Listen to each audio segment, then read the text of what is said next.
de sobra conocidos por todos nosotros, con lo cual poca presentación. Pedro Gallego, Alberto Iturralde, Roberto Centeno y, moderando esta mesa, pues José Papí.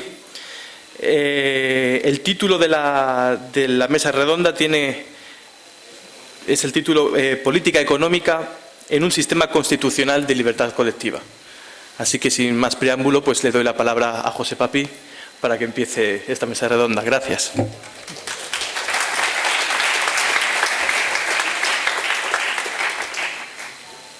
Bueno, pues muy buenas tardes a todos.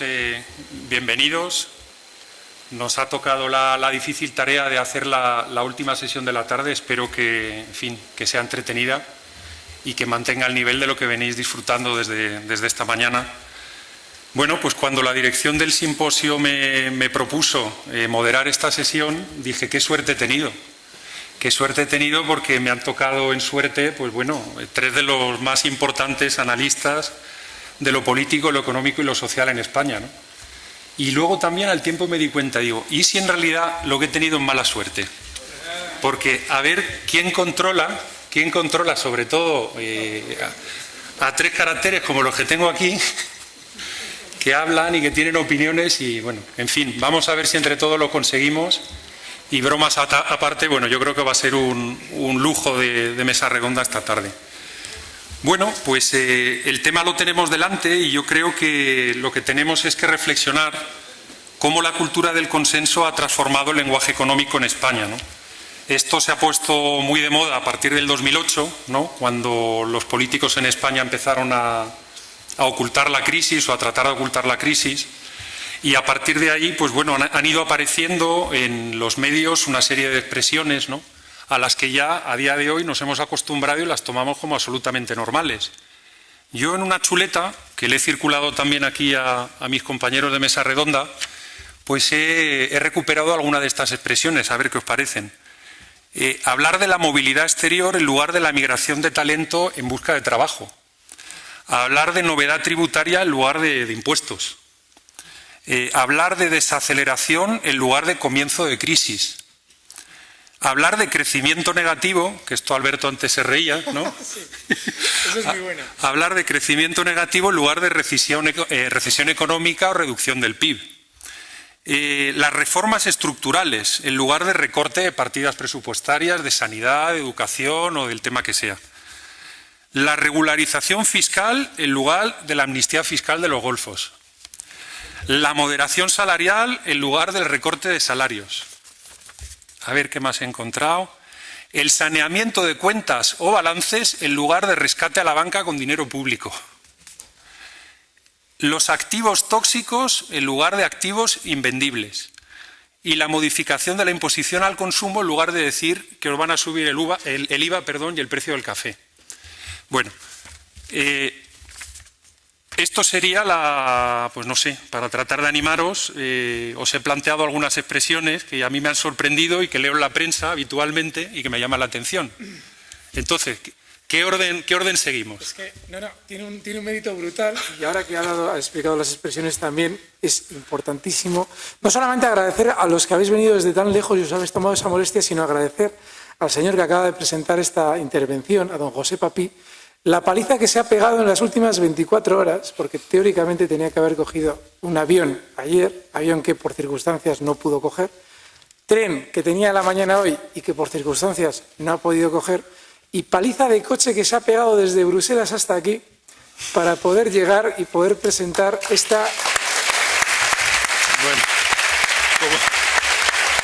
reunión, lo bien que lo está haciendo. No lo sé, creo que hay que dejar quizás empezar al maestro de espadas, a don Roberto Centeno, sí, que nos dé una visión de lo que podría haber, ha ido calando este lenguaje en el mundo económico y las repercusiones que esto puede haber tenido. Oye, una cosa, Alberto, como te hayan oído los guardias franceses, me acabas de meter en un lío de cuidado, ¿eh? Bueno, alguna de las fotos ya me haré cargo yo. Bueno, Roberto, cuéntanos. Bueno, vamos a ver. Cuéntanos. Más que empezar por las palabras, que podemos luego después comentarlas y que son una parte de esta contracultura del consenso, lo que quiero, para que los árboles no nos impidan ver el bosque, explicarles con claridad qué es lo que este consenso ha hecho con la economía española. La economía española en el año 1975 era la octava economía mundial en términos de PIB, la octava economía mundial. Teníamos un sector industrial que representaba el 36% del PIB. Teníamos una poderosísima siderurgia, teníamos una poderosísima industria textil, industria naval impresionante, teníamos además la mayor flota pesquera de toda la Unión Europea y muchas otras cuestiones. Bueno, y una cosa muy importante también, la dispersión salarial entre la persona que más ganaba, pongamos en aquella época pues el Banco Central o el Banco Español de Crédito, y lo que cobraba el conserje era de 1 a 50. Bien, llega la famosa transición, el consenso y el régimen del 78, y esto pega un giro de 180 grados. Es muy importante, tengo que decirles una cosa, porque de esto se sirven los políticos para mentir y para engañar al personal, y es una mentira muy, muy, muy efectiva. Si ustedes miran a su alrededor en este momento, pues España, evidentemente, tiene más de todo de lo que tenía en el año 1975, como le ocurre a Francia, como le ocurre a la India, como le ocurre a Bangladesh y como le ocurre a Nigeria. Es decir, hay más de todo. Hay cosas que entonces no se podían ni soñar, como televisores planos en color, como trenes de alta velocidad, como muchas mejores carreteras, etcétera, etcétera, etcétera. Entonces, la clase política de uno y otro signo siempre se vale de estos símiles para decir cuánto ha mejorado la situación con ellos. Y lo que suelen decir muchas veces es decir, bueno, cuando yo llegué había tantos kilómetros de carretera, ahora hay no sé cuántos. Cuando yo llegué había tantos kilómetros de AVE, ahora hay no sé cuántos, etcétera, etcétera, etcétera. Pero claro, en un mundo en crecimiento esto no es una medida fiable de cuál es la calidad de los responsables, en este caso que estamos hablando de la economía, cuál es lo que verdaderamente han hecho. Y para ello, lo que hay que hacer, y lo que hacen los economistas serios, no los que están atados al pesebre, bueno, pues y como se hace en la ciencia económica, es comparar las magnitudes relativas, no las magnitudes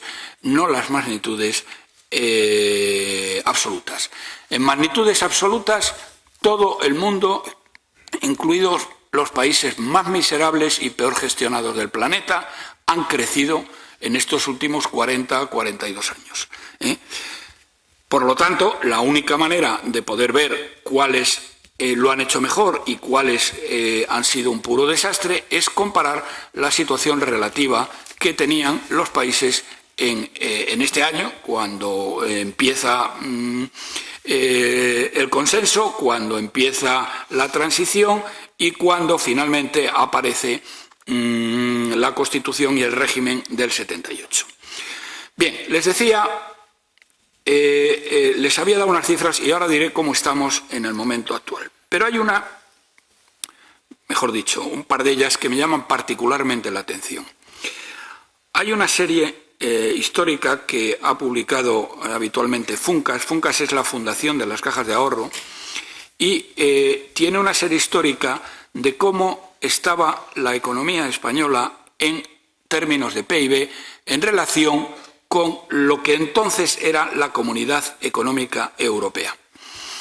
La Comunidad Económica Europea era una comunidad de 9 países en aquel momento, estoy hablando del año 1975, y España tenía una renta, había pasado, porque la serie de Funcas viene del año 58, cuando en el año 58 se inician los preliminares de lo que es un cambio económico radical en la economía española que llevan a cabo una serie de personas muy concretas, los llamados tecnócratas, que eran casi todos del Opus Dei. Bueno, estos señores hacen un plan de estabilización y luego unos planes de desarrollo.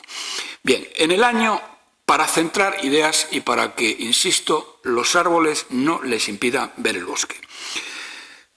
En el año 1958, la renta per cápita de España era el 58% de la media de los 9 países que en el año 75 constituían lo que se llamaba la Comunidad Económica Europea, que ahora se llama Unión Europea, y no son 9, sino 28.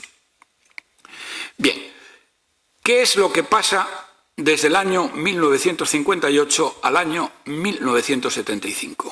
La renta per cápita de España, en términos de convergencia, en términos relativos a lo que eran estos 9 países que hoy son los países centrales de la Unión Europea, estamos hablando de Alemania, estamos hablando de Austria, estamos hablando de Bélgica, de Holanda, de Gran Bretaña, de Italia, etc. Es decir, los países más ricos de la Unión Europea entonces y la Unión Europea hoy. Bien, pues la renta per cápita de España llega en el año 1975 a suponer el 84% de la renta per cápita del año de ese año, de la media de esos 9 países en el año 1975. Fíjense lo que supone pasar de un 58% de media al 84% de media.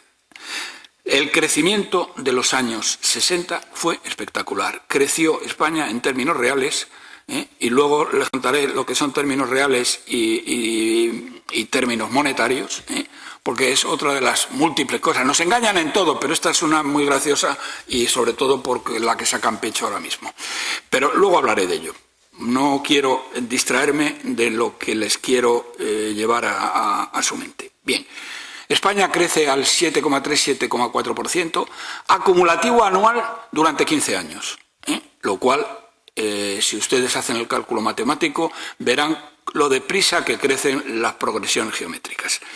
Bien, esto nos lleva, naturalmente los otros países crecen también, pero nos lleva a que nosotros crecemos mucho más que ellos y tenemos el grado de convergencia mayor que se ha conseguido en toda la historia de España, yo diría casi desde los fenicios.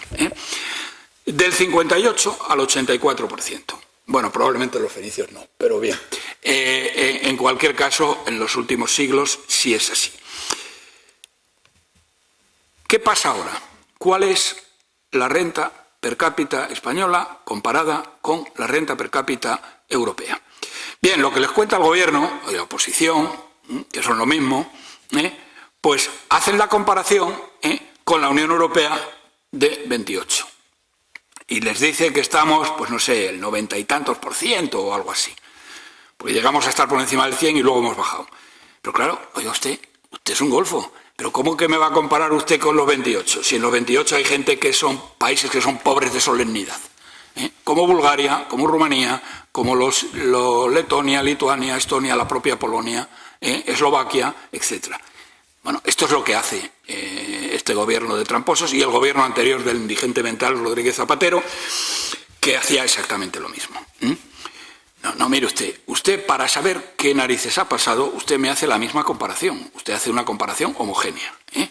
Bien, entonces comparemos la renta per cápita que tiene España hoy, que es mayor, ahora me referiré a ello también porque esta es la segunda cosa que les quiero comentar, es mayor de que la de entonces, pero ¿qué pasa cuando la comparamos con la renta per cápita de los 9 países que entonces constituían la Comunidad Económica Europea?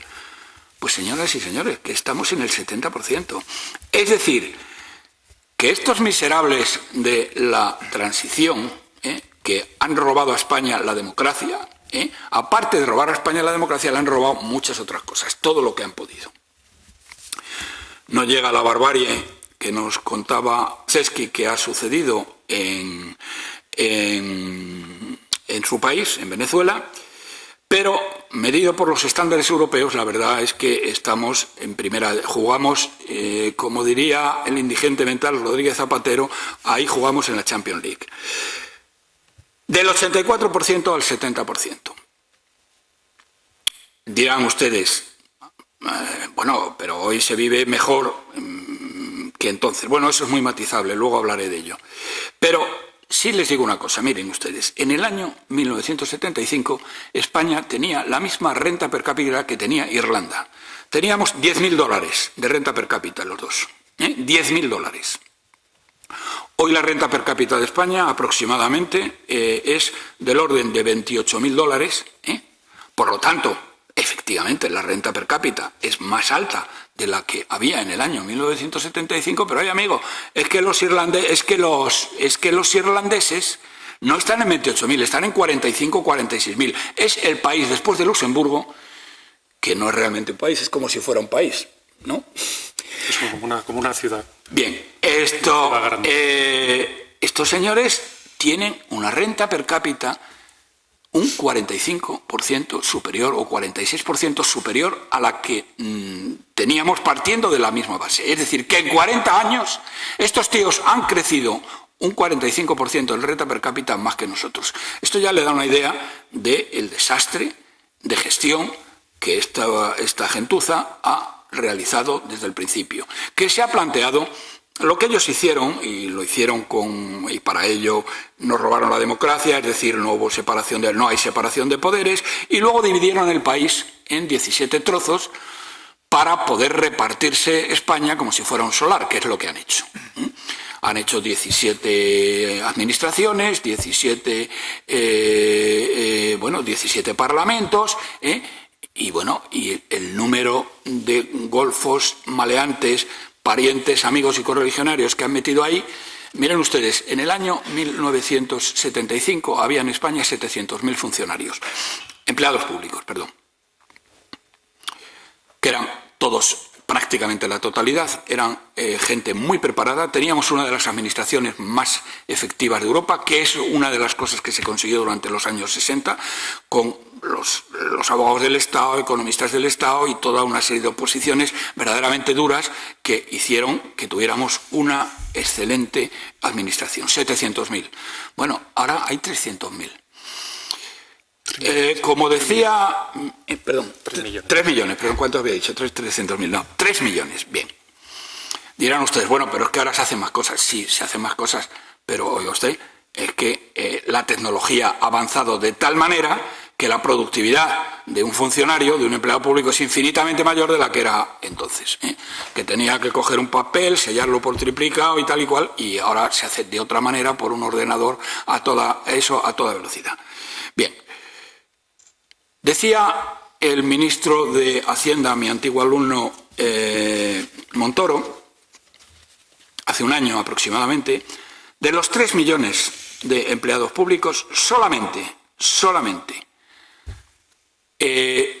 la cifra que él decía, 800.000, solamente 800.000 han conseguido la plaza con oposiciones limpias y transparentes. Es decir, que 2.200.000 han entrado o a dedo o a través de oposiciones a medida, como la que están preparando ahora para meter a 250.000 golfos y maleantes, parientes de sindicalistas, que si luego tengo tiempo explicaré cómo van a hacerlo, que son oposiciones a medida. Es decir, usted quiere entrar en esos 250.000 nuevos puestos, y si no es la Guardia Civil o la Policía, donde ahí se va a hacer de una manera honrada, si quiere estar usted en la sanidad o la educación o lo que sea, usted es uno de los que ha metido ahí.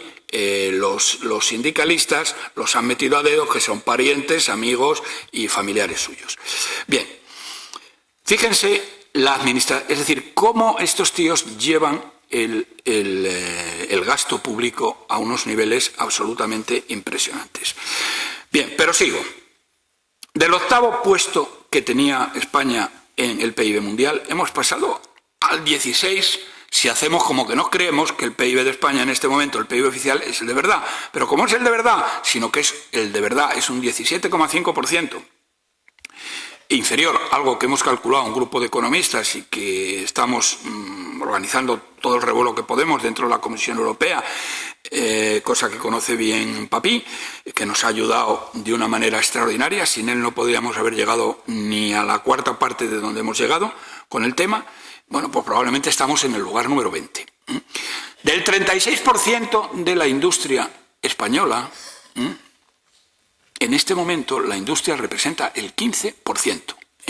Hemos pasado de ser una nación industrializada, fuertemente industrializada, en términos de PIB, a ser un país de funcionarios, mejor dicho, perdón, de enchufados públicos, de especuladores y de camareros. Es decir, un país de servicios y de golfos. Eso es lo que somos hoy en día. Y el otro tema que quería decirles, simplemente ya para terminar esta parte, para ver cómo el sistema se ha degradado, a qué punto se ha degradado, también hago una comparación. La industria española era similar en el año 75, incluso estructuralmente hablando, pero también en porcentaje de PIB, a la de Corea del Sur. Bueno, si comparan ustedes la industria española ahora con la de Corea del Sur, es que no hay por dónde cogerla, porque es que Corea del Sur está en la punta de lanza de la tecnología y su empresa que fabrica móviles, Samsung, pues le moja la oreja a Apple. Bueno, fíjense ustedes lo que tenemos en España, donde tenemos factoría de montaje de coches, que se diseñan en otro sitio, etcétera, etcétera, etcétera. Por lo tanto, y bueno, y ya lo último. Durante 40 años, España ha estado creciendo sistemáticamente año tras año, más o menos a la mitad del potencial. Es decir, hay una cosa que se llama potencial de crecimiento en un país y uno puede crecer por debajo del potencial o por encima del potencial. Encima del potencial tengo que decir que es bastante raro. Pero es que nosotros estamos creciendo a la mitad. Si estuviéramos creciendo un 10% menos todavía. Bueno, esto es a lo que nos ha llevado la transición, el consenso, desde un punto de vista práctico. En este momento, y ahora cedo la palabra a mis compañeros, si tengo tiempo luego la retomaré, un sistema de pensiones que está quebrado, que van a acabar bajando las pensiones entre un 20 y un 30% en un periodo de tiempo que no sé cuál será, porque de momento, ya este año, tenemos que financiar las pensiones con endeudamiento. Tenemos una deuda pública que no es del 100%, como nos dicen y nos mienten, y luego les explicaré por qué, sino que es en realidad del 170%.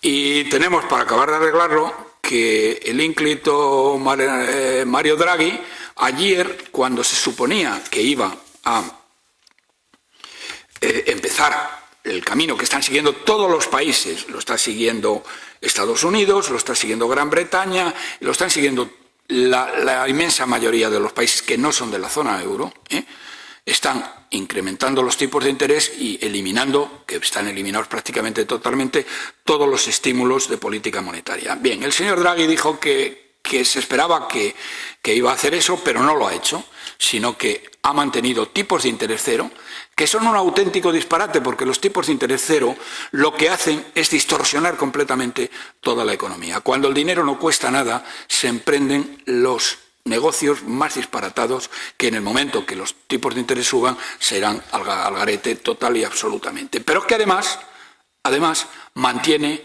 la compra masiva de 70.000 millones de euros al mes en la eurozona. A España le debe tocar como el 15% de esta cantidad.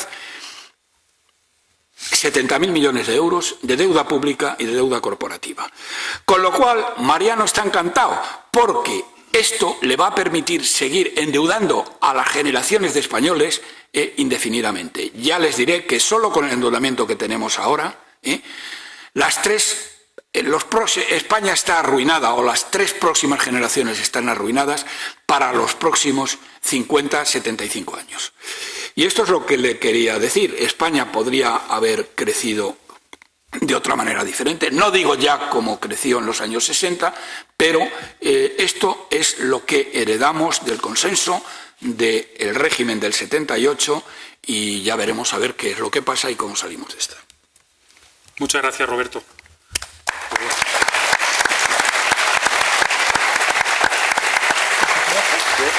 Yo quiero felicitar a Roberto por su intervención, porque en 6 minutos, nos ha presentado el contexto en el que nos encontramos, en el que se encuentra nuestro sistema económico, y yo creo que es la introducción perfecta a la mesa redonda. Gracias. Bueno, Alberto, Pedro, ¿quién se lanza primero? Pues yo. Vale. Bueno. El escenario que ha dibujado don Roberto, en torno a todo lo que ha venido sucediendo desde el consenso del 78 y que también José Papi nos ha ilustrado con expresiones concretas justo al principio, tiene una expresión dentro de las que podíamos haber incluido en ese grupo que es también tremendamente diabólica, y otra de las que voy a hablar yo ahora. En mi opinión, seguramente se debe a que un sistema como el español solo puede hacer llegar al poder a un auténtico cobarde con codicia de poder absoluta. Y un cobarde nunca nos va a decir algo que nos pueda sonar mal. Siempre va a buscar la fórmula para, de alguna manera, conseguir que todo siga funcionando como hasta ahora, para poder continuar en su sitio mientras los ciudadanos continúan engañados. Una de esas expresiones fue la que se comenzó a acuñar, sobre todo a partir del año 98, con aquello del euro, con la idea de la entrada del euro en la Unión Europea, y fue la de convergencia económica. No sé si recordarán ustedes cómo, para poder tener una moneda común, se intentaba ir estructurando las economías de forma que poco a poco las diferencias económicas entre los países se fueran reduciendo. Ya han visto ustedes por los datos de don Roberto cómo eso, en el caso real de España, se ha ido aumentando cada vez más con respecto a los 9 países que en el año 75 nosotros teníamos un 84% de renta per cápita con respecto a ellos. Se ha ido aumentando hasta el 70%, la diferencia en nuestra contra. La decisión de crear una moneda común sin política global común en el tono económico, hablo de política fiscal común en el tono económico, con una política industrial totalmente diferente en cada uno de los países, en el que España, no solamente en ese consenso del lenguaje, sino en ese consenso político que también ha denunciado en muchas ocasiones don Antonio, de Felipe González, y las medidas económicas que se llevaron a cabo para converger con Europa, o por lo menos ser aceptados por Europa, entregando toda la industria que don Roberto acaba de denunciar, que nos ha dejado en un PIB, creo que actualmente, Roberto, no sé si es el 15% con respecto... 15%. 15% de la industria con respecto del PIB, cuando en los años 80 era del 36%. He apuntado No, el el 75%. Me refiero a la importancia de la industria con respecto al Producto Interior Bruto. Sí, en el 75 era el 36%, luego empezó a bajar casi enseguida. Muy bien. Bueno, pues ese dato, esa reducción de la industria española en su peso con respecto al PIB, tiene que ver con una entrega que se llevó a cabo por los primeros gobiernos del consenso a Europa para ser homologados, como bien ha explicado en muchas ocasiones don Antonio. En el momento en el que el euro va a entrar en vigor, existen numerosas opiniones, numerosos informes que de una manera estática, y ahí está el problema, valoraban como negativo el euro para Alemania, para Francia, para España, No. El euro no podía ser negativo nunca para Alemania por una razón muy sencilla.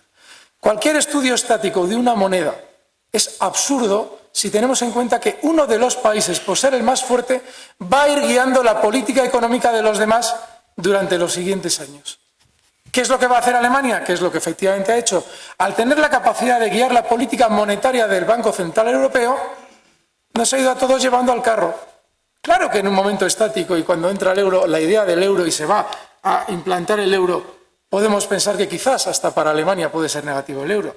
Pero si tenemos en cuenta que Alemania va a ir midiendo sus ratios año por año económicamente, va a ir corrigiendo esa política monetaria, esos tipos de interés que acaba de denunciar don Roberto, que están en un punto cero, en su conveniencia.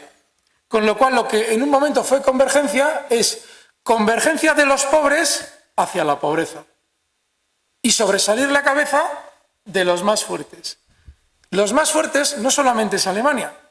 Los más fuertes es Alemania, que es la que va a fijar los tipos de interés y la emisión de moneda, y sobre todo los más fuertes son los que han mantenido su soberanía monetaria, es decir, Gran Bretaña.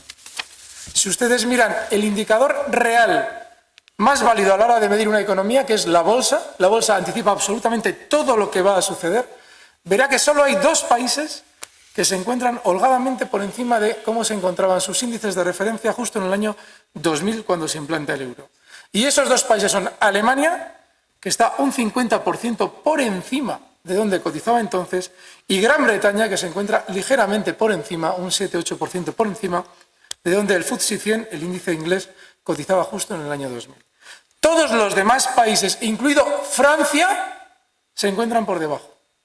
Significa que la economía real, la del que se apuesta el dinero, esa anticipa que esas dos economías van a funcionar mejor que las demás, como efectivamente están haciendo y como efectivamente demuestra el poder mantener tu soberanía monetaria como supo hacer Reino Unido y como ha sabido hacer Alemania, que no está dando unilateralmente los tipos de interés para la economía de países que han sido cedidas completamente al control de Alemania para ser homologados y en el que esa pobreza, que no es crisis, el gran error que tenemos en España es pensar que todavía continúa la crisis.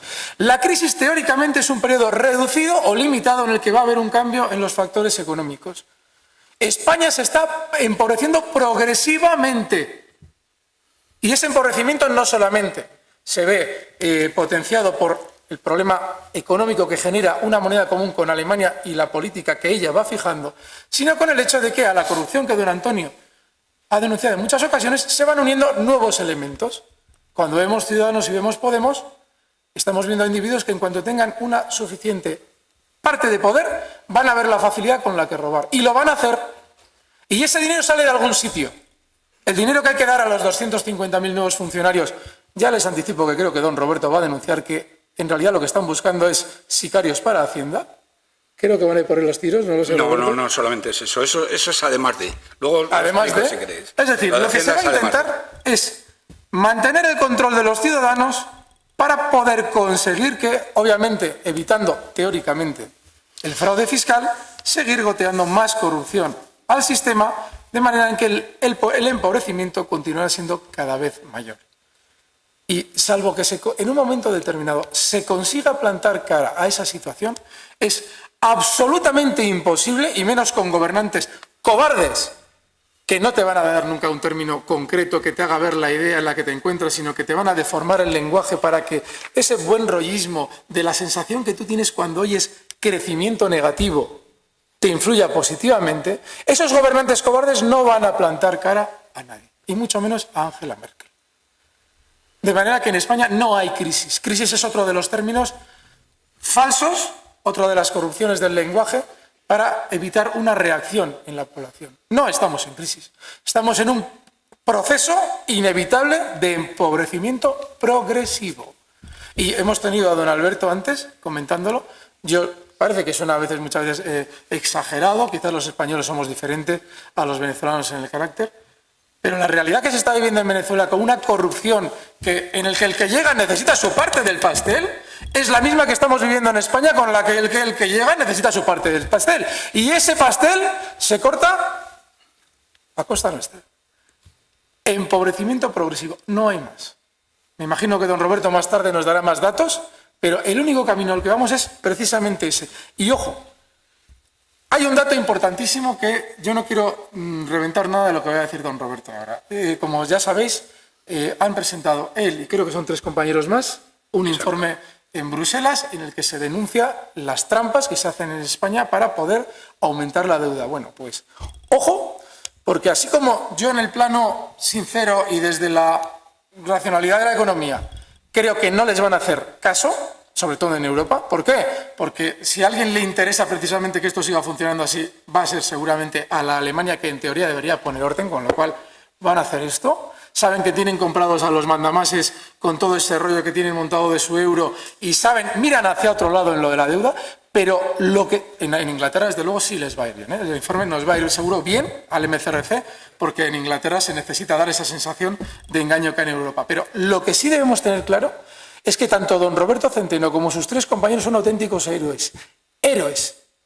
Y la razón por la que son héroes... Un segundo, don Roberto. La razón por la que son héroes es porque algún día este país, España, tendrá una razón jurídica basada en hechos económicos para poder denunciar la deuda en la que se están metiendo. Desde el momento en el que están presentando un informe en el que se está acreditando, son auténticos héroes. No sé si nosotros, nuestros hijos o nuestros nietos. Pero algún día podremos decir, no, ustedes consintieron el engaño. Y la prueba es que hubo unos señores que se lo presentaron a ustedes y ustedes quisieron mirar hacia otro lado. Y eso quizás algún día nos salve. Gracias a estos 4 señores. Dicho esto, y agradeciendo vuestra presencia, de nuevo voy a pasar la palabra a don Pedro Gallego para que nos dé una idea de lo que opina, de lo que hemos comentado o lo que él trae. Ya os había avisado, ¿eh?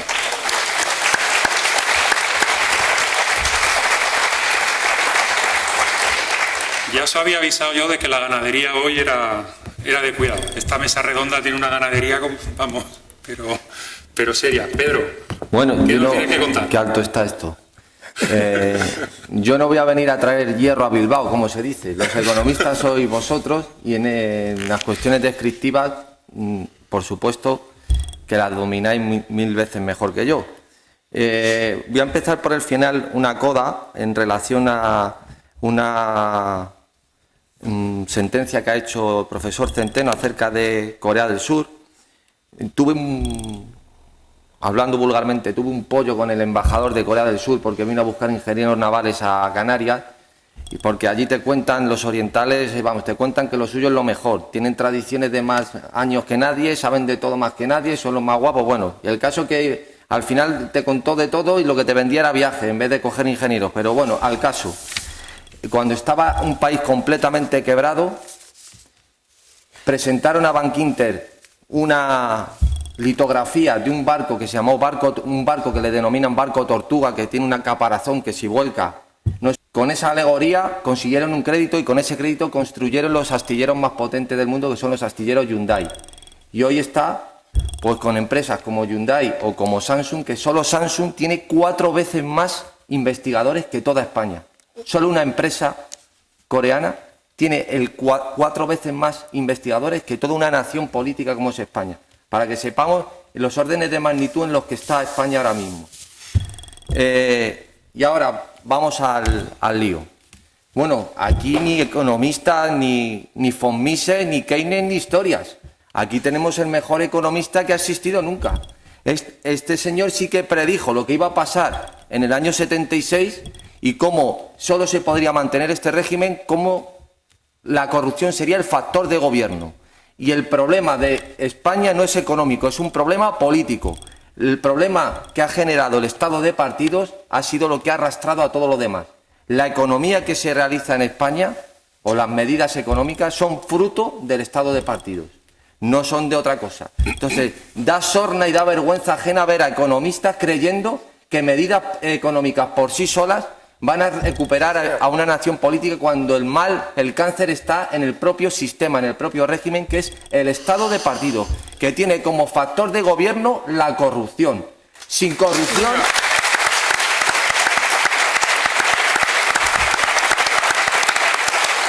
Sin corrupción no puede darse ni un solo paso en el estado de partidos. Un ejemplo claro y gráfico es como en los presupuestos, en cuanto uno se salió de la partida, que fue el diputado de Nueva Canarias, allí se paralizó todo.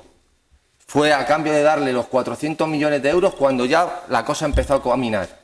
Sin corrupción aquí no se mueve nada. Eso en primer lugar.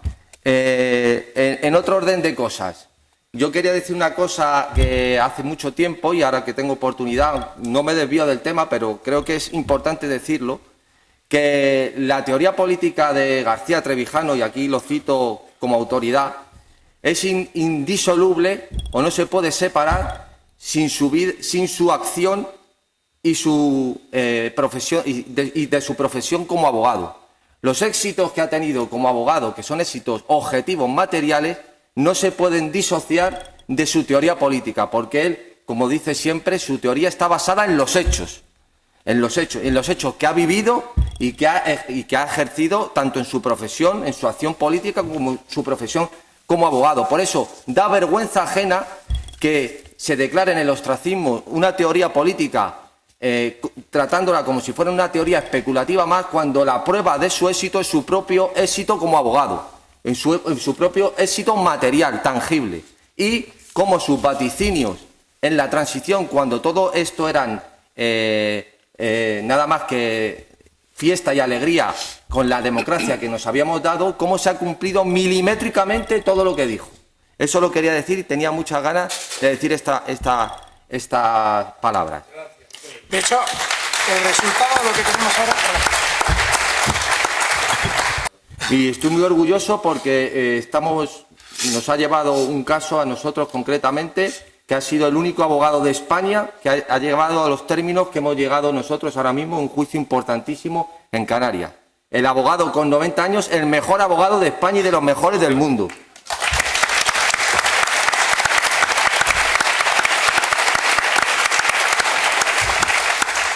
Por otro lado, tengo muchos puntos en los que hablar. Le he regalado un libro al profesor Centeno que me hacía mucha ilusión que tuviera, que está escrito precisamente por el nieto de Gustavo Bueno y Lino Camprubí, que conoce Sánchez Tortosa, y que viene muy a colación con la situación de que estamos hablando. Parece ser... El título, sí, el título es Los ingenieros de Franco. Y además es una cosa que yo leo como algo histórico, pero que Roberto Centeno son páginas que puede ver su vida porque ha conocido seguramente a la gran mayoría de las personas que se citan en ese libro. Entonces, la cuestión a la que quiero apelar ahora es la siguiente. Una anécdota que he leído en el periódico, bueno, saben, es famoso, es célebre, que por ejemplo los ingenieros de caminos de la que esta ciudad... Creo es el patrón de esta ciudad de los ingenieros de caminos, de Santo Domingo. Es célebre que entraban directamente al cuerpo de funcionarios, los ingenieros agrónomos, de minas, es decir, en la época de los años 60, en esa época. Hoy le ha dado una beca un multimillonario de Silicon Valley, que está en el equipo de Trump, a un estudiante de ingeniería informática en Madrid, por desarrollar una aplicación que se llama Aragon, en la que la condición que le ha puesto a este chaval es que le da los $100.000 a cambio de que no pise la universidad. Yo creo que no hace falta decir más, ¿no? Para lo que está quedando la universidad.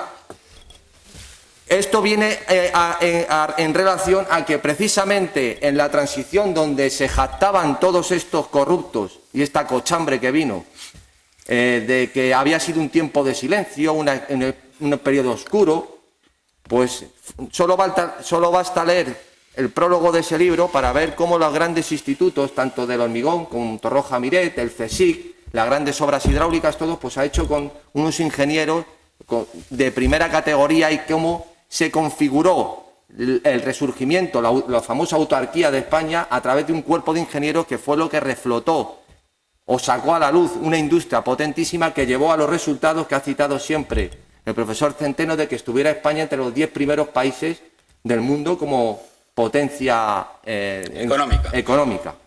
¿Y qué tenemos hoy? No voy a redundar. El puesto, si nos atenemos a los cálculos oficiales, es del orden del 16 o el 14. 17. Y si nos atendemos a los cálculos del informe que ha hecho el profesor Centeno junto a sus compañeros, ya no digamos. Entonces, la cuestión es muy clara. Hoy hay ingenieros de caminos opositando para auxiliar administrativo en España. Eso es una realidad material, eso no es especulativo. Entonces, un país en que los ingenieros de caminos están opositando para ser auxiliar de administrativo, ¿qué podemos decir más? La siguiente parte, que va en otra dirección, no quiero entrar ahora, pero por este turno yo creo que me he quedado tranquilo.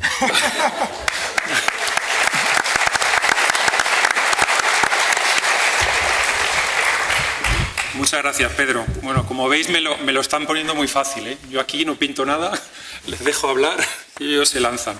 Bueno, yo os quiero lanzar una pregunta. Ahora que hemos hecho, digamos, el turno de presentaciones, os quiero lanzar una pregunta. Los españoles somos analfabetos en lo político, como ha quedado demostrado porque nos siguen engañando y logran engañarnos siempre que les da la gana. ¿Somos igual de analfabetos en lo económico? Es decir, que se inventan estas palabras tan maravillosas que os he leído antes de saneamiento de cuentas para quitar el dinero de los impuestos, ¿no?, pagado religiosamente por todos los españoles, y socializar las pérdidas de los bancos, ¿no? Está muy bien que las repitas, porque son una gozada. ¿sabes? Lo del banco malo, cuando a lo que se refiere es que ha habido unos golfos que han invertido mal, nos han hecho perder dinero y claro, cuando es un banco parece más serio, ¿no? Bueno, no han invertido mal. Lo que han hecho es que le han dado el dinero a amiguetes a base de recibir por debajo de la mesa un montón de pasta. Mejor. Porque tontos tampoco son. Tontos no son, ¿Me exactamente. dejáis meter la cuchara aquí? Pero yo lo que os pregunto es, ¿somos tan tontos que Sí, se inventan una palabra de este sí, lo tipo somos. y nos engañan Sí, y la empiezan lo a somos. repetir los periodistas? Es decir, aclaradme esto. Fijaos, hay un concepto equivocadísimo a la hora de hablar de la banca, que es el concepto de banquero. A mí me hace muchísima gracia cuando hablan de Blesa, se ha asociado hace unos días. Bueno, no sabemos si se ha asociado o no, pero bueno, en principio vamos a suponer que se ha asociado. Hablan de banqueros, no, esos son gestores. Banquero es, o era, Emilio Botín, o su hija. Banquero es un individuo que antes de ser presidente de un banco ha tenido una parte del capital del banco. Eso es un banquero. Se está jugando sus cuartos. Lo que tenemos en España son gestores, bancos, los que generan luego el banco malo, que cuando han hundido un banco, están fijándose estos meses cómo se meten con Saracho, con el nuevo presidente del Popular. 4 meses de gestión y le están dando por todas partes. El Banco Popular lo hundió el señor Ángel Ron, desde el año 2000, creo que era 2002-2000, hasta el año 2017, en febrero, se fue. Sin embargo, a Ángel Ron nadie le dice nada. Todo le cae al que acaba de llegar. ¿Saben por qué? Porque una de las prácticas más habituales de los bancos en los últimos años ha consistido en realizar préstamos a los partidos políticos, entre otros, y luego no reclamar esos préstamos. Con donaciones encubiertas. Es una de las formas más habituales de financiar partidos ilegalmente.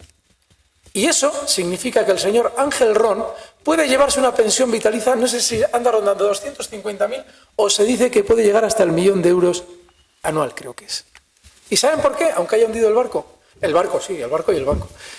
Porque el señor Saracho, que lleva 4 meses en la historia, puede en un momento determinado recibir tortas, porque no puede hablar, no tiene nada que decir. Llega del sistema financiero, le dan esa patata caliente y se la tiene que comer.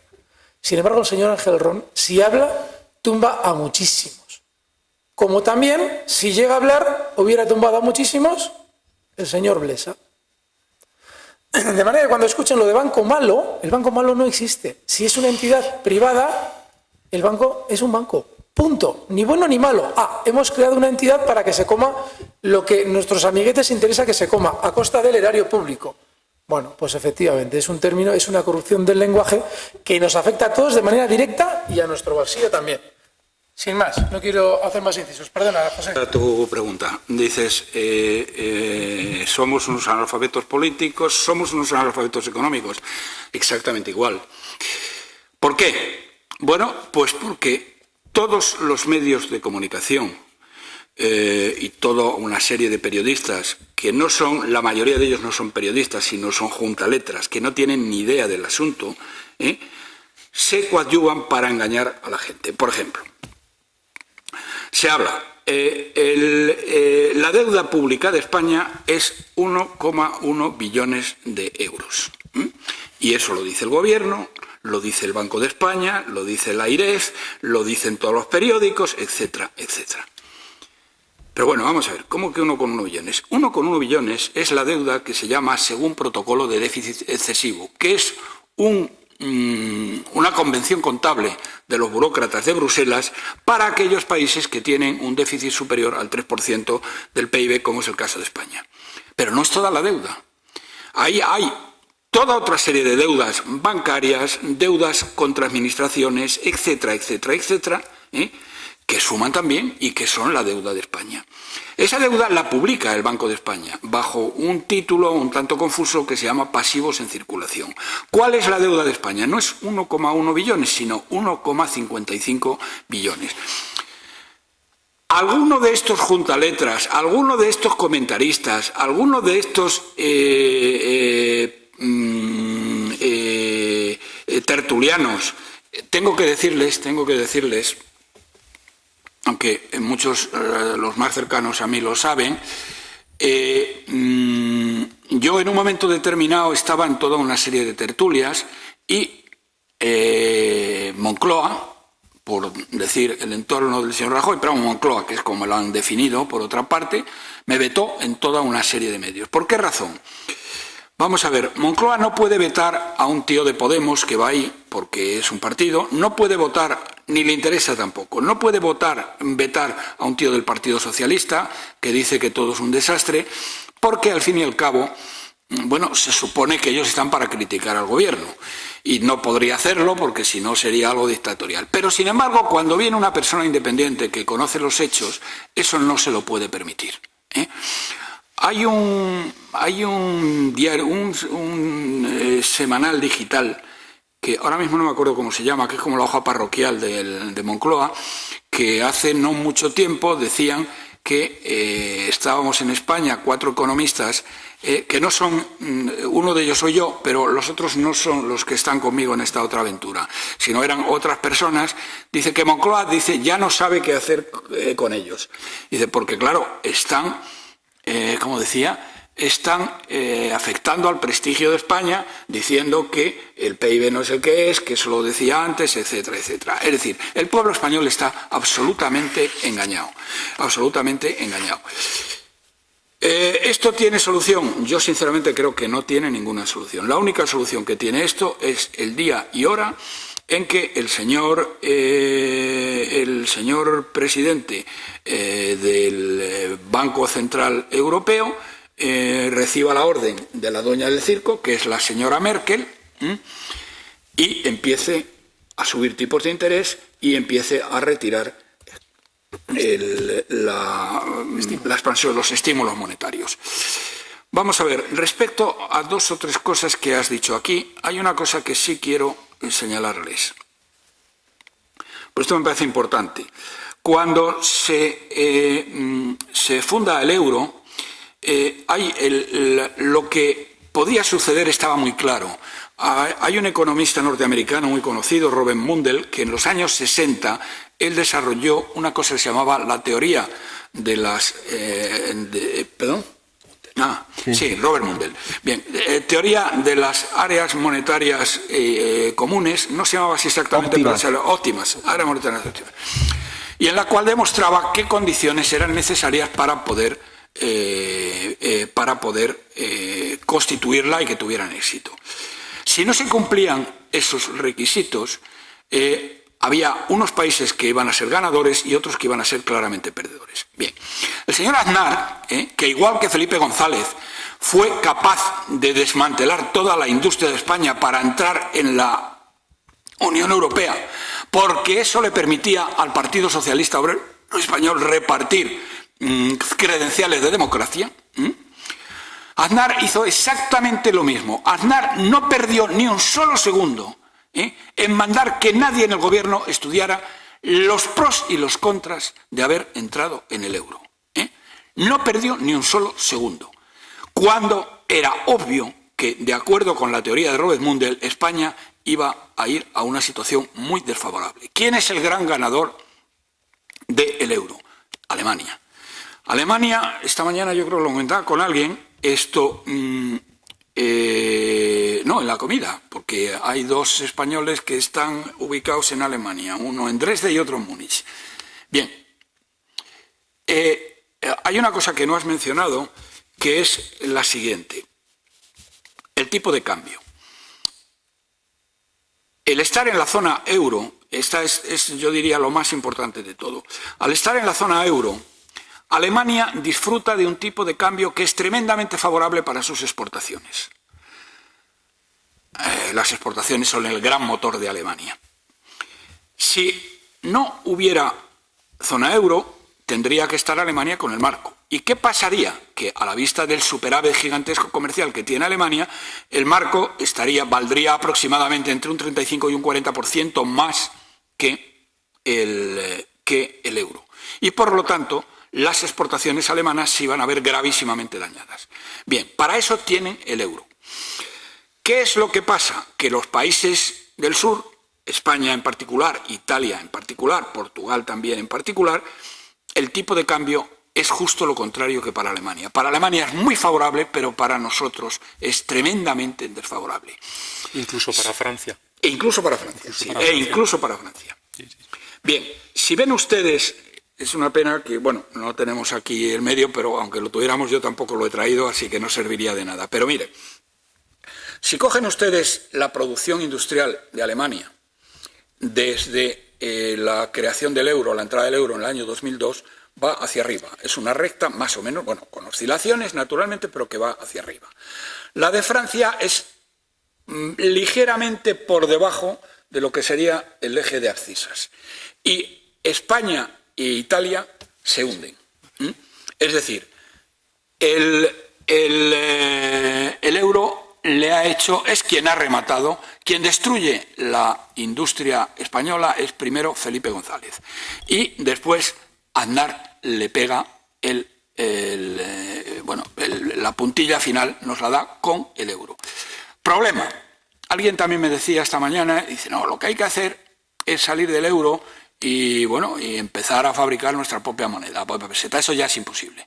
No voy a entrar en los detalles del por qué, porque me llevaría algún tiempo, pero sepan ustedes que eso es imposible. Ahora mismo ya no hay ninguna posibilidad de que tal cosa ocurra. ¿Qué está haciendo Alemania? Alemania es la que en el año 2012 coge a Mario Draghi y le dice, oye, campeón, vas a empezar a poner dinero encima de la mesa porque si no esto se nos hunde. En el año 2012, por si no lo recuerdan ustedes, había varios países, entre ellos España, que estaban al borde de la suspensión de pagos. Entonces, ¿qué problema iba a tener Alemania? Así como con Grecia, mal que bien lo han podido aguantar, no podrían haber aguantado una quiebra de España, una suspensión de pagos de España, porque España tiene una dimensión que es entre 6 y 7 veces más que la economía griega, y no había dinero en Europa para poderlo hacer. Bien, entonces, la señora Merkel llama a Mariano y le dice, mira, Mariano, esto, porque España estaba en una situación que tenía que pedir el rescate, que es justo lo que tenía que haber hecho. Esa ha sido una de las canalladas y un error histórico, bueno, una canallada, porque yo creo que más o menos lo sabían.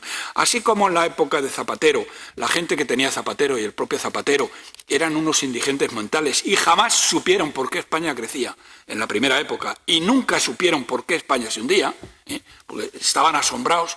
La gente que tiene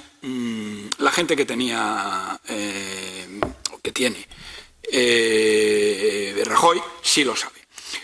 Entre otras razones porque el propio Montoro me lo dijo a mí 3 o 4 meses antes de que ganaran las elecciones. Bien, le dice, mira, Mariano, nosotros los bancos, las cajas de ahorro alemanas tenemos, las cajas de ahorro españolas tienen una deuda que estaban ya hundidas, tienen una deuda brutal con las cajas alemanas fundamentalmente, luego las francesas y luego las holandesas. Y eso, y aquí esto tenéis que pagarlo. Bueno, pero ¿y cómo lo hacemos? No te preocupes, te vamos a dar todo el dinero que necesites y vamos a ir a un plan de expansión monetaria que va a ser más que suficiente para que tú no tengas que recurrir a esto, pero eso sí, me vas a devolver hasta el último euro a las cajas alemanas, a las francesas y a las holandesas. Dicho y hecho, Mariano encantado, este hijo de Satanás saca pecho y lo sigue sacando todavía diciendo yo salvé a España de ser rescatada. Pero vamos a ver, hijo de tu madre, ¿qué es lo que hiciste? Si España hubiera tenido que ser rescatada, la deuda, como sucedió a los griegos, tuvieron una quita de deuda del 70%, los griegos. Fíjense lo que hubiera ocurrido. En aquel momento la deuda de España debía ser como de 900.000 millones de euros. Es decir, nos hubieran condonado 600.000. Naturalmente, los bancos, las cajas de ahorro alemanas, las francesas y las holandesas no se hubieran llevado un céntimo y hubieran perdido todo por insensatos porque prestaron el dinero a una serie de delincuentes y maleantes que los sindicatos y los partidos políticos habían puesto al frente de las cajas de ahorro, que las destruyeron. El 50% del sistema financiero español, que había sido clave para la gente modesta en los últimos 170 años, estos canallas las han destruido. Las han destruido y nadie ha respondido por nada. El único parece, porque era un débil mental y más tonto que Pichote, el señor Olesa se ha pegado un tiro, porque se ha pegado un tiro. No piensen ustedes cualquier otra cosa. Se ha pegado un tiro. Es el único que lo ha hecho. Bueno, no voy a hablar mal de los muertos, pero vamos, era un cretino total y absoluto. la muerte no le justifica. O sea, bueno, esto, ¿qué es lo que hace la señora Merkel? Sale el señor Draghi y dice, voy a sacar un plan que va a ser, voy a dar dinero a interés cero y el que haga falta, créame que será suficiente. ¿Saben ustedes qué ha pasado desde entonces a ahora? Que el canalla, el miserable de Rajoy ha endeudado a España y a los españoles y a las generaciones futuras en 650.000 millones de euros. Es decir, en vez de que nos hubieran quitado 600.000 millones, a cambio, naturalmente, de toda una serie de recortes que él no quería hacer, como haber recortado el gasto público, que está absolutamente disparado en España, fundamentalmente por los 3 millones de enchufados y las 3.000 empresas públicas que no funcionan. ¿Saben ustedes cuánto nos cuestan las duplicidades entre administraciones públicas al año? 36.000 millones de euros. Duplicidades entre administraciones públicas totalmente innecesarias. Bueno, innecesarias para España y para los españoles. Absolutamente necesarias para los parientes, los familiares, amigos y correligionarios de los políticos que los han colocado ahí. ¿Y el cáncer de las autonomías? Bueno, eso forma parte es una parte del cáncer de las autonomías. El cáncer de las autonomías, se lo digo, cuesta 100.000 millones de euros en total. De ellos 36.000, lo que les estoy diciendo. 15.000, 3.000 empresas públicas que no sirven para nada. Anualmente. 100.000 millones al año, 36.000 millones al año, 15.000 millones y luego otras muchísimas cosas. Pero bien, ¿qué es lo que hace este miserable de Rajoy? Acepta esto y nos endeuda en 650.000 millones. Y ayer, para nuestra desgracia, el señor Draghi dice que bueno, que vamos a dejar que llegue septiembre y luego se lo piensa. Pero que va a seguir dándole, mientras tanto, le va a seguir dando a estos golfos, le va a seguir dando todo el dinero que necesiten. ¿Y qué va a hacer con ese dinero? Pues contratar a 250.000, mejor dicho, hacer fijos a 250.000 personas. Nada más cuento una cosa para decirte, porque lo que dices de la agencia tributaria es diferente. En la agencia tributaria, los partidos de izquierda y sobre todo los sindicatos de izquierda quieren meter a 40.000 funcionarios con el cuchillo en la boca para expoliar a los españoles hasta el último céntimo. Tenemos la agencia tributaria más dura de Europa. Hoy no hay nadie que llame la agencia tributaria para investigarle, que salga si no es con un acta debajo del brazo. Porque los funcionarios de la agencia tributaria reciben un plus tremendo cuantas más actas levanten. Entonces, si usted es funcionario de la agencia tributaria, usted levanta actas a todo hijo de vecino. Que luego después, dentro de algunos años, aquellas personas a los cuales les han dado un palo muy fuerte, porque las que les dan un palo pequeño pagan y no quieren líos. Pero aquellas a las que les dan un palo muy fuerte, los recurren. ¿Y saben ustedes cuántos pleitos pierden en el gobierno? La mitad. Pero eso al funcionario de la agencia tributaria le trae el pairo, porque él ya ha cobrado su plus y eso sucede 4 o 5 o 6 años después. El que dice, no, usted se ha equivocado y hay que devolver el dinero. Eso, bueno, pues quiere meter a 40.000 tíos ahí. Bien, lo que han hecho, te voy a contar el caso que conozco bien, es el caso de la sanidad. En la sanidad pública española, que se ha multiplicado desde que se transfirió a las comunidades autónomas, se ha doblado el coste y la calidad ha caído sustancialmente. Hay un 8% de asentismo. El 8% de asentismo es una salvajada. En la sanidad privada pues puede haber un 2, un 3% y en la sanidad europea pues está por ese orden, 2-3%. ¿Qué es lo que pasa? Que los sindicatos, comisiones obreras y UGT, son los que tienen el derecho a buscar los sustitutos a aquellas personas que no van a trabajar. Bien, y entonces ¿a quién meten? Pues meten a su prima, a su tía, a su sobrino, a su querida, al otro y al de más allá. Y esta gente está eventual. Pero claro, los de los sindicatos se han cansado y han dicho, mira, no, Mariano, aquí nosotros queremos que a nuestros familiares los hagas fijos. Y a todos estos golfos los van a hacer fijos. Son los que van a hacer fijos. ¿Cómo? Mediante exámenes a medida, mediante pruebas a medida. Nadie que no sean estos tíos que ya están, que son los parientes, amigos y correligionarios de UGT y Comisiones Obreras, en la sanidad y en el resto, básicamente, supongo que es igual, son los únicos que van a poder entrar, les van a hacer fijos. 250.000 golfos y maleantes que van a meter aquí y que lo vamos a tener que pagar con deuda. Porque el déficit, igual que tenemos que pagar con deuda las pensiones. Y bueno, yo podría contar muchas más cosas, pero con esto de momento lo dejo aquí. Gracias, Roberto. Un dato más. Ahora le quiero preguntarle una cosa a Pedro. Ha hecho una explicación fantástica, don Roberto, de el hecho de don Mariano Rajoy rechazando el rescate. Y esto se trata de explicar cómo el consenso deforma el lenguaje. ¿Saben ustedes por qué no se acepta el rescate? Porque se llama rescate. Si se hubiera llamado plan de reestructuración financiera, no habríamos tenido el problema que hemos tenido no aceptándose el rescate. Es decir, el problema está en el lenguaje precisamente. Si no gusta, no lo queremos. Ahora, eso sí, seguimos todos fastidiados precisamente por el lenguaje. Perdón, quiero decirles una cosa, aclarárselo simplemente porque me parece este es un dato fantástico. España es el único país del planeta en donde durante la crisis bancaria han devuelto hasta el último céntimo a aquellos que nos habían prestado el dinero. El caso extremo es el caso de Islandia. Islandia, a quien le había prestado el dinero los bancos ingleses, dijo: no os damos ni un céntimo. Bueno, les amenazaron con invadirla, con todo lo demás, Islandia, pero los bancos ingleses no recuperaron ni un céntimo. Y otra serie de bancos en otra serie de sitios, han recuperado una parte de las deudas. Los bancos, las cajas alemanas, francesas e italianas, que habían prestado su dinero a los directivos de cajas españolas más golfos que se ha conocido la historia, han recibido, se les ha devuelto hasta el último céntimo, pagado con deuda que Mariano, a la cual a su vez se le ha prestado el Banco Central Europeo. Y un dato más, en Islandia, ministros a la cárcel llegaron a llevar precisamente por esa política monetaria. Sí, es verdad.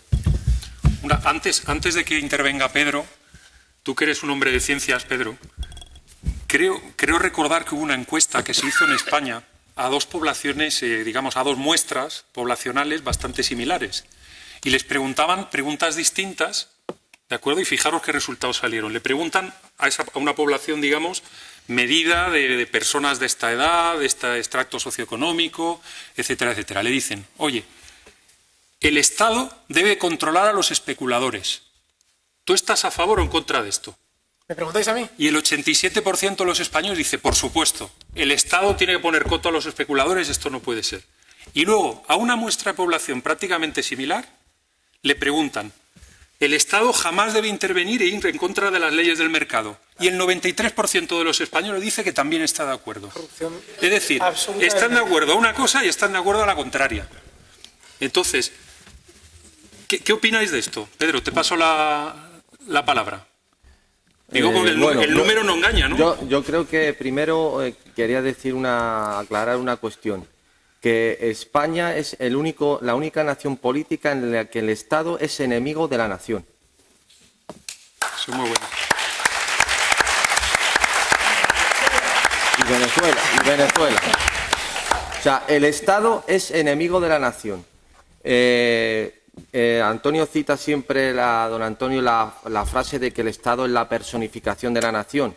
Y hay un jurista que estudié también por sus indicaciones, que es Piero Calamandrei, que tiene un libro que se llama, una obra que es la fe en el derecho, en el que denomina al Estado como si fuera el armazón de la nación.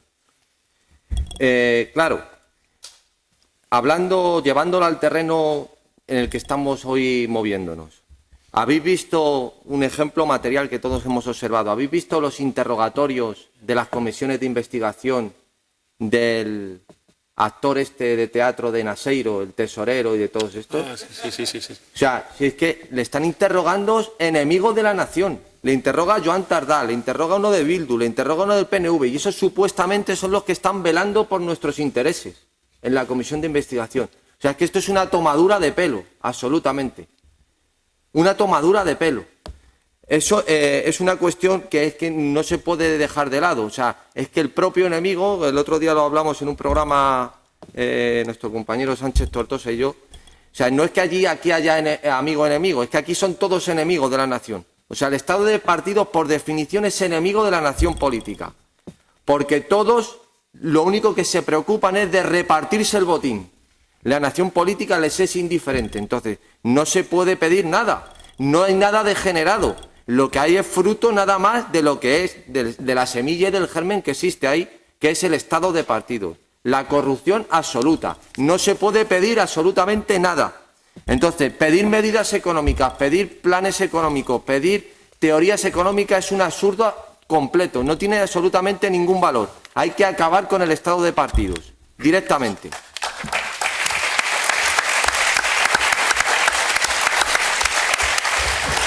En cuanto al tema de la moneda única, sí, efectivamente, esa teoría, que es un artículo de Robert Mundell, que es canadiense, que lo Canadá, sí, se tuvo en cuenta de aquella manera. Luego no se cumplió nada las tres premisas para hacer la unificación. Pero aquí, en el caso en concreto de España, es aún más grave. Y lo que voy a decir aquí, estoy dispuesto a discutirlo con quien quiera. Tradicionalmente, la izquierda en España directamente es enemiga de la nación política. O sea, directamente. Directamente. O sea, no es que siga demócrata, como dicen ellos, porque creen en el derecho a decir. No, es que son enemigos de la nación. Y ven como en este caso el tonto político de Ortega y Gasset y el tonto político de Vargas Llosa, que es más tonto que Ortega y Gasset porque es menos culto, ven la solución en la transición y en Europa. Veían la solución, como decía Ortega, España es el problema y Europa es la solución. Que se carteaba, creo que con Unamuno, y que Unamuno prácticamente le llamaba un poco que era un tontaina, ¿no? Que se dejara de historia. Ese es el problema, o sea, que se rechaza la tradición de todo lo que ha sido España como imperio, se desdeña absolutamente, pero se desdeña, vamos, con decir que lo que se hizo en América Española es algo despreciable y lo que ha hecho el imperio inglés es la maravilla, lo más hermoso que se ha podido hacer, pues a partir de ahí, todo lo que se puede esperar en esa homologación de la que habláis es eso, es una esperanza en llegar a una Arcadia feliz en la que van a ser la solución a todos nuestros males oscurantistas, a todo ese peso, ese lastre que llevamos del imperio y de los 40 años de dictadura. Se rechaza toda la tradición y se quiere dar un salto adelante, como dice siempre don Antonio, que no se puede dar un salto adelante jamás sin apoyarse en la tradición. Para saltar hacia adelante hay que apoyarse en la tradición. No se puede rechazar lo que uno es.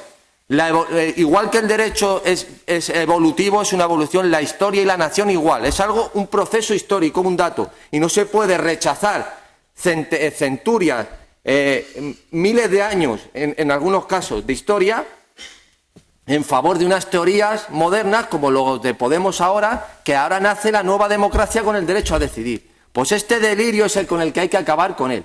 Y hay que ir un salto hacia adelante, sí, pero apoyados en la tradición. Vamos a hacer un turno de preguntas. ¿Queréis? Sí, un segundo solo. Sí. Alberto, adelante. Quería comentar algo relativo al analfabetismo político y al económico al que ha hecho referencia don José al comenzar este último bloque. Fíjense, actualmente, si alguien hoy en día en España, exceptuando lógicamente a don Roberto y a sus compañeros de círculo cercano, alguien no puede dar una opinión de cómo puede funcionar la economía, es precisamente un economista.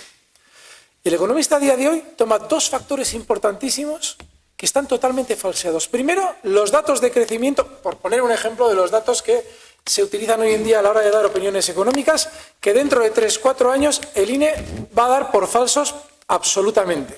Y segundo, en España, en un país en el que la corrupción es factor de gobierno, hay siempre en la economía un elemento económico que es brutalmente importante y que no se está teniendo en cuenta a la hora de dar una opinión sobre la economía. Los economistas, como están solamente en el ámbito de la economía, no incluyo lógicamente a don Roberto, y no tienen en cuenta el factor político global, es decir, donde está la corrupción, nunca pueden enunciar una visión económica futura con acierto. Es absolutamente imposible, porque se están perdiendo esos dos factores.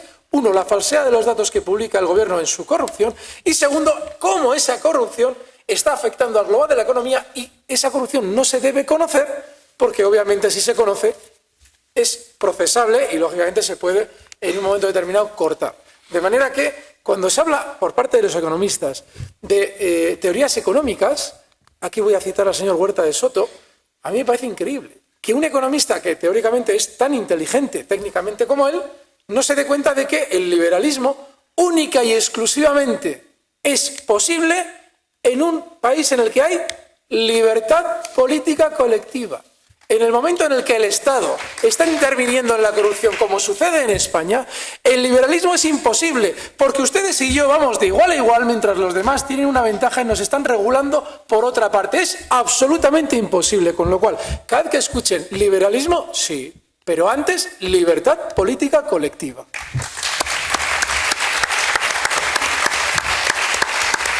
Vamos a hacer un turno. Perdón. Sí, simplemente decirte dos cosas, en dos cosas que has mencionado. Miren ustedes, una de las cosas que nos están contando es que el PIB el año pasado y este año también creció, el año pasado, para fijar ideas, creció el 3,2%. Bien, esta cifra, que nadie lo dice, y es que es obvia porque tampoco lo ocultan, o sea, no es que lo estén ocultando. Esta cifra es el crecimiento de la economía española, si hacemos como que nos creemos que esto es así, porque como dices tú muy bien, dentro de 4 años el INE lo reducirá, pero vamos a suponer que fuera verdadera, 3,2%. Esta cifra es la cifra en términos de dinero corriente, es decir, de euros del año, aquí en este caso concreto, euros del año 2016. Bien, pero es que en el año 2016... el IPC, la inflación, subió el 1,5%. Por lo tanto, en términos reales, el crecimiento el año pasado fue del 1,7%, que es muy diferente al que nos están contando. Es decir, fíjense ustedes qué cosa más tonta, más obvia, que tampoco la ocultan, y que los medios y los juntaletras y estos que están por las tertulias es que ni siquiera lo comentan, y es que es obvio. Es decir, oiga usted, estamos hablando en dinero corriente, en euros corrientes, en euros de cada año, 3,2%, vale, nos lo creemos de momento, Sí, pero a eso le tiene usted que restar, para hallar el crecimiento real, que es el importante, le tiene usted que restar la subida de precios. ¿Cuál fue la subida del IPC el año pasado? El 1,5%. Este año está siendo también lo mismo, el 1,5%. Esta es la primera cosa que quería decir. Y el otro tema, hombre, vamos a ver, el tema de España es muy claro, yo lo he dicho muchísimas veces. El problema de España es un problema político. Le he dicho antes a usted, le he dicho, mire usted, el modelo de Estado que tenemos, autonómico y todo lo demás, cuesta 100.000 millones de euros más anualmente en despilfarro, y en tener a millones de golfos comprados ahí metidos, cuesta 100.000 millones. Si esto lo sustituyéramos por un modelo centralizado o descentralizado, como el que pueda ser el de Francia, nos ahorraríamos 100.000 millones de euros al año. ¿Tú sabes con 100.000 millones de euros al año lo que se puede hacer? Se pueden pagar las pensiones, se puede devolver la deuda, no es necesario endeudarse, se pueden reducir impuestos, se pueden hacer virguerías. Entonces, por lo tanto, el problema de España es un problema político. Entonces, que te venga un cretino, como venía ayer en El País, que escribía un tío que además es profesor de economía. Bueno, profesor, no catedrático, pero ve, profesor de economía, me da lo mismo. Que decía que el tema, lo que hay que arreglar es que hay que invertir más en educación y que hay que invertir más hay que hacer más infraestructuras. Pero vamos a ver, socretino, ¿cómo puedes decir que hay que hacer más infraestructuras si no hay dinero? ¿Qué haces? ¿Te endeudas más para ello? Además, desde el punto de vista keynesiano, si supiera algo de economía, te darás cuenta que desde el punto de vista keynesiano, la teoría de Keynes te dice que lo que incrementa en forma multiplicada el PIB es un mayor gasto, pero ese gasto puede ser gasto en pagar a obreros, como él decía, pagar a trabajadores para hacer agujeros en el suelo y volverlos a tapar, que fue lo que hizo Zapatero con el plan B de Zapatero, que levantaba las aceras y las volvía a poner. En mi calle lo hizo 2 veces. Esto eso genera exactamente lo mismo que lo otro. O sea, que da lo mismo. Pero claro, que te venga un tío que es economista y diga que lo que hay que hacer es mejorar la educación, y mejorar la investigación, el I+D, que ni saben lo que es el I+D, estos cretinos. Pero bueno, ¿usted de qué está hablando? ¿Usted es tonto o qué le pasa? El problema está en los 100.000 millones de euros que se lleva el sistema político. Quite usted los 100.000 millones de euros y todos nuestros problemas estarían resueltos. Y una cosa más, cuando en una economía... claro, cuando tiene... Creo que don Roberto fue quien dijo lo de la presión fiscal del 48%, la real, ¿no? Es decir, sí, bueno, esa es otra historia. Cuando en un país los ciudadanos sienten que su dinero va donde tiene que ir, la economía funciona completamente distinto. No tiene nada que ver. La motivación, el pagar un impuesto puede llegar a ser hasta algo, bueno, justificable y después es normal. Si yo quiero unos servicios, voy a tener que pagar unos impuestos. Cuando en una población saben o están viendo de continuo que el dinero que están pagando de impuestos va a una corrupción sistémica, la desmotivación económica es brutal. Las empresas no se atreven a hacer por sí, las otras no por sí. Y eso es un círculo vicioso en el que el propio sistema está devorando la energía de sus ciudadanos. Absolutamente. Solamente desde una libertad política colectiva puede haber una motivación para que una economía salga adelante. Es absolutamente imposible hacerlo de otra manera.